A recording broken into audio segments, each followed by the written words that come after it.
ಇವತ್ತು ಸಿಂಪಲ್ಲಾಗೆ ಮಾಡುವಂತಹ ಚಿಕನ್ ಫ್ರೈನ ತೋರಿಸ್ಕೊಡ್ತೀನಿ ಬನ್ನಿ. ಫಟಾಫಟ್ ಅಂತ 5 ನಿಮಿಷದಲ್ಲಿ ಮಾಡ್ಕೋಬೋದು. ಮೊದಲಿಗೆ ಒಂದು ಬಾಣಲೆ ಇಟ್ಕೊಂಡು ಒಂಚೂರು ಬೆಳ್ಳುಳ್ಳಿ, ಸ್ವಲ್ಪ ಕರಿಬೇವು ಹಾಕ್ಕೊಂಡು ಚೆನ್ನಾಗಿ ಒಂಚೂರು ಫ್ರೈ ಮಾಡ್ಕೊತಾ ಇದ್ದೀನಿ. ಇದು ನೀಟಾಗಿ ಫ್ರೈ ಆಗಬೇಕು.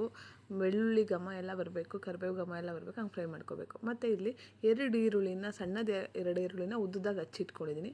ಅದನ್ನು ಕೂಡ ಒಂಚೂರು ಕಂದು ಬಣ್ಣ ಬರೋವರೆಗೂ ಚೆನ್ನಾಗಿ ಫ್ರೈ ಮಾಡ್ಕೋಬೇಕು. ಒಂಚೂರು ಕಂದು ಬಣ್ಣ ಬರಬೇಕು, ಅಲ್ಲಿವರೆಗೂ ಫ್ರೈ ಮಾಡಿಕೊಂಡ್ರೆ ಸಾಕು. ನೋಡಿ ಇಲ್ಲಿ ನೀಟಾಗಿ ಇದಕ್ಕೆ ಒಂದಕ್ಕೊಂದು ಇದಾಗುವಷ್ಟು ಚೆನ್ನಾಗಿ ಫ್ರೈ ಮಾಡ್ಕೊಳ್ಳಿ. ಫಟಾಫಟ್ ಅಂತ ಆಗುತ್ತೆ. ಏನು ಜಾಸ್ತಿ ಮಸಾಲೆ ತೆಂಗಿನಕಾಯಿ ಆಗಿರ್ಬೋದು, ಅದು ಇದು ಏನು ಬೇಡ, ಇದಕ್ಕೆ ಫಟಾಫಟ್ ಅಂತ ಮಾಡ್ಕೋಬೋದು.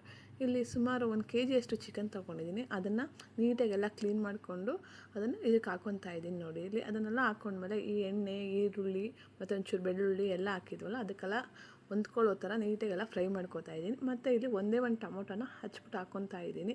ಅದ್ರ ಮೇಲೆ ರುಚಿಗೆ ತಕ್ಕಷ್ಟು ಉಪ್ಪು ಮತ್ತು ಸ್ವಲ್ಪ ಅರಿಶಿಣದ ಪುಡಿ ಹಾಕ್ಕೊತಾ ಇದ್ದೀನಿ. ಯಾಕಂದರೆ ಚಿಕನ್ಗೆ ಅರಿಶಿಣ ಹಾಕಿದ್ರೇ ವಾಸನೆ ಹೋಗೋದು, ಹಂಗಾಗಿ ಹಾಕ್ಕೊತಾ ಇದ್ದೀನಿ. ಒಬ್ಬೊಬ್ಬರು ತೊಳಿಬೇಕಾದ್ರೆ ಹಾಕೋತಾರೆ, ನಾವು ಈ ಟೈಮಲ್ಲಿ ಹಾಕೋತೇವೆ. ನೆಕ್ಸ್ಟ್ ಈ ಕಡೆ ಒಂದು ಮಿಕ್ಸಿ ಜಾರ್ಗೆ ಏನು ಮಾಡ್ಕೊತಾ ಇದ್ದೀನಿ ಅಂದರೆ ಸ್ವಲ್ಪ 1 ಸ್ಪೂನಷ್ಟು ಮೆಣಸು ಮತ್ತು ನಿಮ್ಗೆ ಏನೇನು ಬೇಕು ಅದೆಲ್ಲ ಹಾಕ್ಕೋಬೋದು. ಜೀರಿಗೆ ನಾನು ಸಿಂಪಲಾಗಿ ಮಾಡ್ತಾಯಿದ್ದೀನಿ. ಈ ಥರ ಒಂದು ಸಲ ಟ್ರೈ ಮಾಡಿ, ತುಂಬ ಚೆನ್ನಾಗಿರುತ್ತೆ. ಒಂದು 4 ಹಸಿಮೆಣಸಿನ್ಕಾಯಿ ಮತ್ತು 1 ಇಂಚು ಶುಂಠಿ ಮತ್ತು ಒಂದು ಅರ್ಧ ಗೆಡ್ಡೆ ಬೆಳ್ಳುಳ್ಳಿ ಎಲ್ಲನೂ ಹಾಕ್ಕೊಂಡು ಚೆನ್ನಾಗಿ ಪೇಸ್ಟ್ ಥರ, ಅಂದರೆ ನೀರು ಹಾಕಬಾರ್ದು, ಹಾಗೆ ರುಬ್ಕೋಬೇಕು. ನೀಟಾಗೆಲ್ಲ ಇದನ್ನು ರುಬ್ಕೊಬರ್ತೀನಿ ಬನ್ನಿ. ನೀಟಾಗಿ ಇದನ್ನೆಲ್ಲ ನುಣ್ಣಗೆ ನೀರು ಹಾಕ್ದಂಗೆ ರುಬ್ಕೊಬಂದಿದ್ದೀನಿ. ನೋಡಿ ಈ ಥರ, ಅಂದರೆ ಡ್ರೈ ರೋಸ್ಟ್ ಥರ ರುಬ್ಕೊಬಂದಿದ್ದೀನಿ. ಇದನ್ನು ಚಿಕನ್ ಇದೆಯಲ್ವ, ಅದಕ್ಕೆ ಇದು ಹಾಕ್ತಾಯಿದ್ದೀನಿ. ಅದು ನೀರು ಬಿಟ್ಕೋಬೇಕು ಚಿಕನ್ನು. ಒಂದು 5 ನಿಮಿಷ ಇದನ್ನು ಹಂಗೆ ಫ್ರೈ ಮಾಡಿಕೊಂಡ್ರೆ ಆಯಿತು. ನೋಡಿ ಇಲ್ಲಿ ಅದ್ರ ಮೇಲೆ ಇದನ್ನು ಹಾಕ್ಬಿಟ್ಟು ಚೆನ್ನಾಗಿ ಸುತ್ತ ತಿರುಗ್ತಾ ಇದ್ದೀನಿ. ಇದನ್ನು ಬೇಕಾದ್ರೆ ನೀವು ಇದನ್ನು ಕುಟ್ಟು ಹಾಕ್ಕೋಬೋದು. ನಾನು ಒಂದೇ ಒಂದು ಮಿಕ್ಸಿಲಿ ಒಂದು ರೌಂಡ್ ಹಾಕ್ಕೊಂಡಿದ್ದೀನಿ. ನೆಕ್ಸ್ಟ್ ಇದಕ್ಕೆ 1 ಸ್ಪೂನಷ್ಟು ಧನಿಯಾ ಪುಡಿ ಹಾಕ್ತಾಯಿದ್ದೀನಿ. ಧನಿಯಾ ಪುಡಿ ಬೇಕು ಅಂದರೆ ಹಾಕ್ಕೊಳ್ಳಿ, ಬೇಡ ಅಂದರೆ ಸ್ಕಿಪ್ ಮಾಡ್ಕೊಳ್ಳಿ. ಇದನ್ನು ಯಾವುದೇ ಥರ ಮಸಾಲೆ ಹಾಕದೆ ಮಾಡಿ ನೋಡಿ ಎಷ್ಟು ಚೆನ್ನಾಗಿರುತ್ತೆ. ಮತ್ತು ಒಂದು ಅರ್ಧ ಲೋಟ ಅಷ್ಟು ನೀರು ಹಾಕ್ಕೊತಾ ಇದ್ದೀನಿ, ಯಾಕಂದ್ರೆ ಚಿಕನ್ ಚೆನ್ನಾಗಿ ಬೇಯಬೇಕಲ್ವ, ಅದಕ್ಕೆ.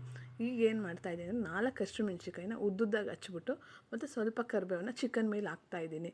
ಇದು ಹಾಕಿದ್ರಂತೂ ತುಂಬ ಟೇಸ್ಟ್ ಬರುತ್ತೆ, ಎಷ್ಟು ಚೆನ್ನಾಗಿರುತ್ತೆ. ಒಂದು ಸಲ ಟ್ರೈ ಮಾಡಿ ನೋಡಿ.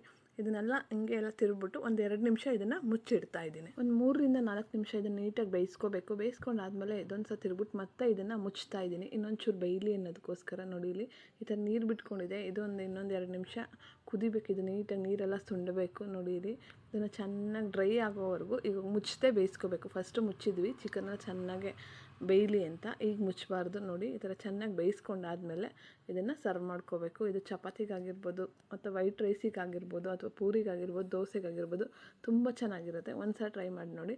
Thank you for watching my video. Please subscribe ಮಾಡಿ, ಸಪೋರ್ಟ್ ಮಾಡಿ. Thank you.